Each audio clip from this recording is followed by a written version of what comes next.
Bismillahirrahmanirrahim. I am Dr. Afrinesh Amanat, and in this class we will study vasculitis. It is a chronic relapsing disease. Although some patients experience prolonged remission, it can affect all ages and it tends to affect Caucasians, and it has a genetic component but is not heritable. It means inflammation of the blood vessels characterized by leukocytic infiltration of the vessel walls, and when the vascular lumen is compromised, ischemia of the corresponding organ can result. Inflammatory destruction of the blood vessels is accompanied by fibrinoid necrosis of the vessel wall, ischemia, occlusion. Often there is aneurysm formation, rupture, and hemorrhage. Leukocytoclasis is seen. It means karyorrhexis of leukocytes and disruption of the elastic membrane of the blood vessel. These two are the main features associated with infiltration with inflammatory cells. This is a normal artery.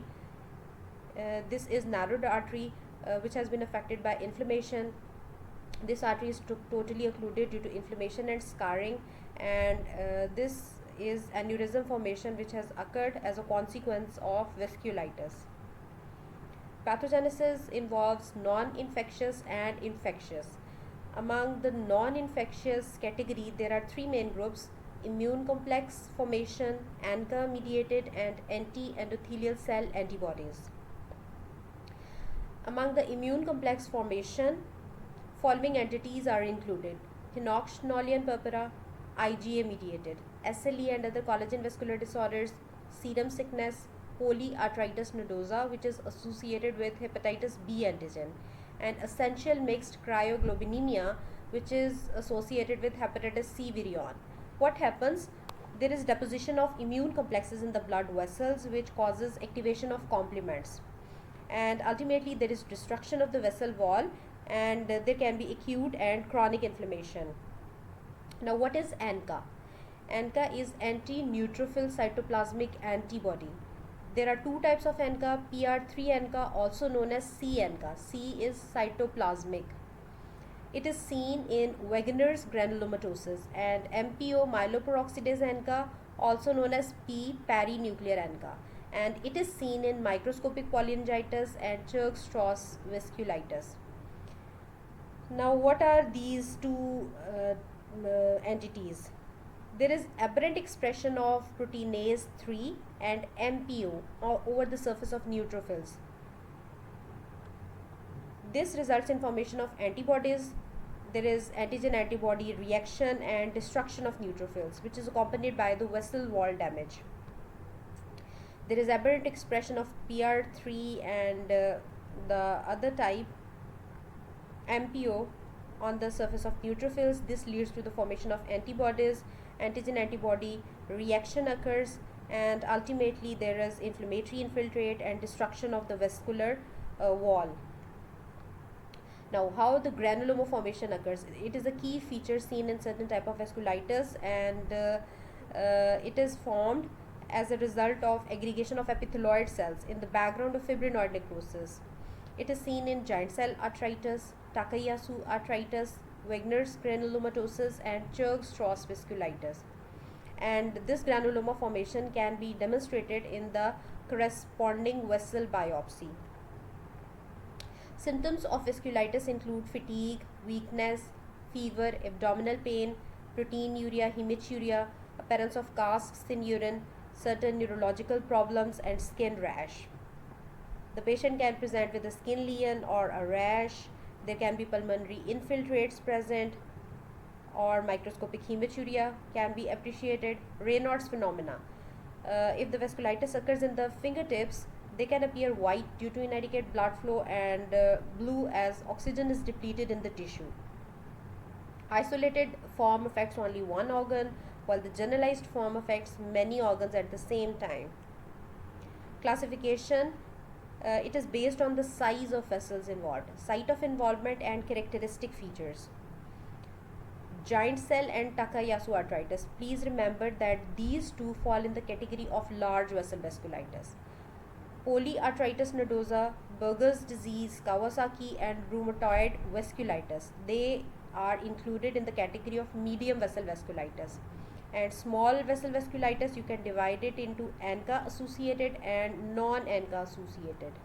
ANCA associated are Wegener's granulomatosis, microscopic cholangitis, and Churg-Strauss, while non-ANCA are cryoglobulinic vasculitis and Henoch-Schönlein purpura.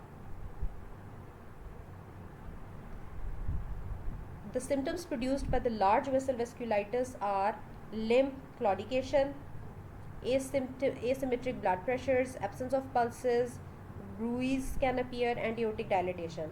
The medium vessel vasculitis can produce cutaneous nodules, ulcers, livedo reticularis, digital gangrene, and small vessel vasculitis can produce purpura, vesiculobullous lesions, urticaria, glomerulonephritis, and certain other changes. Now, what long-term damage can these cause? The large vessel vasculitis can result in blindness and stroke. Claudication or angina of the arms can occur. Medium vessel vasculitis can result in foot drop, wrist drop, or cutaneous ulcerations, while the small vessel vasculitis can result in oxygen dependence, renal insufficiency, or renal failure. Now, we will begin large vessel vasculitis or arteritis. Remember, it affects mostly the temporal artery, therefore this figure has been shown to you. Giant cell arteritis. It occurs in patients more than 50 years of age. Can occur exclusively but often seen with PMR. Cause is unknown. It involves the medium and large blood vessels of head and neck, including the blood vessels that supply the optic nerve. Therefore, it can cause blindness. An unknown trigger causes release of interleukin 1 and interleukin 6. This leads to systemic symptoms. Inflammatory cells come to the adventitia of the temporal and other arteries, and the histological feature seen is granuloma formation, giant cells, and epithelioid cells. Now, this is the histological picture. You can appreciate that there is formation of granuloma and giant cells, and here you can appreciate elastic membrane fragmentation. A segment of the artery is involved, not the whole artery. Symptoms due to involvement of the cranial nerves are headache, jaw claudication, scalp tenderness, and loss of vision. And due to involvement of the great vessels, claudication, and systemic symptoms and polymyalgia rheumatica can occur. Temporal artery biopsy is gold standard. Inflammatory markers like elevated ESR and C-reactive protein are also higher. The patient can develop anemia. Elevated LFTs are also not uncommon. Takayasu's arteritis. It is also known as pulseless disease. Please remember that you will be given a scenario in which there will be weakening of pulses in the upper extremities while the femoral pulses are strong. If this clue is given, then you should immediately take Takayasu arteritis in multiple choice question. It affects middle-aged females, and aorta and its branches are mainly involved. Subclavian vessels, carotid vessels, and mesenteric vessels. It is a chronic and relapsing course. It has. Now, it has a difference from giant cell arteritis that it affects less than 50 years of age. The patient is less than 50 years of age. Ocular changes can include visual disturbances, retinal hemorrhages, and blindness, and there is weakening of the upper limb pulses with coldness or numbness of fingers. Therefore, it is known as pulseless disease. There is low blood pressure in the upper limb. In the biopsy, you will appreciate granuloma formation. You can see giant cells, fibrosis can occur, and there is lymphocytic infiltration.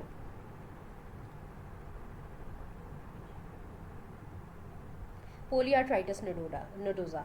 It is included in medium vessel vasculitis, and it is associated with hepatitis B. Peak incidence is in 50s to 60s, slightly more common in males. Please remember that pulmonary vessels are never involved in polyarteritis nodosa.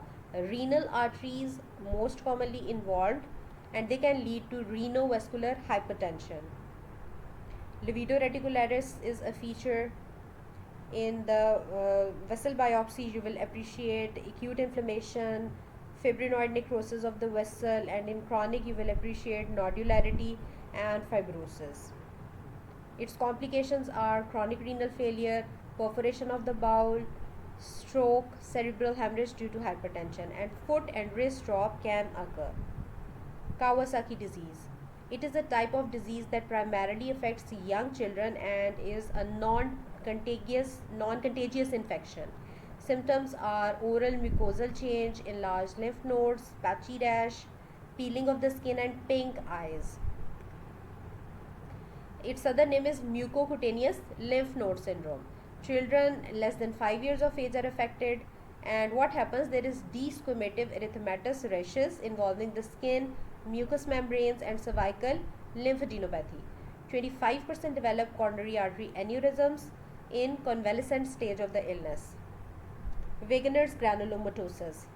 It is a potentially fatal vasculitis involving small vessels. We already studied that it is associated with PR3 ANCA. Its pathology shows necrotizing granulomas, usually in the upper airways, lungs, and kidneys. It is infamous for its subtle presentation and its lethality if it is not correctly diagnosed and treated. It is caused by antibodies against proteinase 3. The symptoms can be sore eye, ear, stuffy nose, sore joint, trace of blood in urine, gangrene, kidney failure, and lung cavities and bleeding. Churg-Strauss vasculitis. It is associated with asthma, eosinophilia with pulmonary infiltrates, and glomerulonephritis. Myocardial involvement is the most common cause of death in Churg-Strauss vasculitis. And please remember that it is associated with myeloperoxidase, ANCA. The presence of at least 4 of the 6 criteria indicates Churg-Strauss syndrome is very likely to be correct diagnosis, and these symptoms have been mentioned in this slide: asthma, eosinophilia, neuropathy, pulmonary infiltrate, sinus abnormality, and eosinophilic infiltration on biopsy, extravascular. Microscopic cholangitis. It affects pulmonary alveolar capillaries and can also lead to glomerulonephritis. Basically, it is necrotizing vasculitis. There is few or no immune complex deposition, therefore the other name is Posse immune type. MPO ANCA is associated with it.